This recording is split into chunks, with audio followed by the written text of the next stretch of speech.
Sanibonani wengane zakwethu, ake nginibingelele ngiphinde nginamukele kuphina kuphi-ke la kuzofinyelela khona le video. Wengane wethu, ngabe uqala ke ungena kule channel ngicindezele usubscribe. Limlahlile Icala Owabulala Unina oneminyaka engu-87 ke emsola ngokuthakatha bafuna anikwe isigwebo sokudilikelwa ijele owesilisa olahlwe icala lokubulala unina nodadewabo ngoba ke abasola ngokumthakatha eMdilovo eRichmond. Ngolwesithathu inkantolo enkulu yasemgungundlovu ilahle ngecala uDelisani Mkhize oneminyaka engu-55 ngemuva kokuzivumela yena ukuthi wabulala amalungu omndeni wakhe.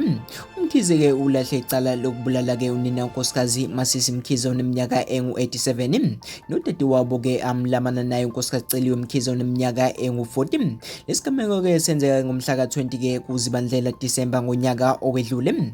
Umkhize ke wadubula ke abafike maqede wabanquma ke amakhanda waphonsa ke esigodini ke sendlu ke yangasese. Waboshwa ke icala langene enkantolo yemanje yase-Richmond ladlulisela enkantolo ke enkulu yasemgungundlovu ke wafike wangabambezela ke ukuqulwa ke kwecala walivuma. Ekhuluma neliphephandaba ke umnumzane Themba Mkhize oyilungu lomndeni ke uthi bafuna ke anike ke isigwebo sokudilikela ijele ke unina luma ngoba ke wabenzisa lapha noma wenza ke isihluku ke esimangalisayo ebulala ke amalungu omndeni. Kanza kwethu ke lezi ndaba ke engithe ngathola zona mina sengiphuma njalo ke ngintaseli yaku YouTube.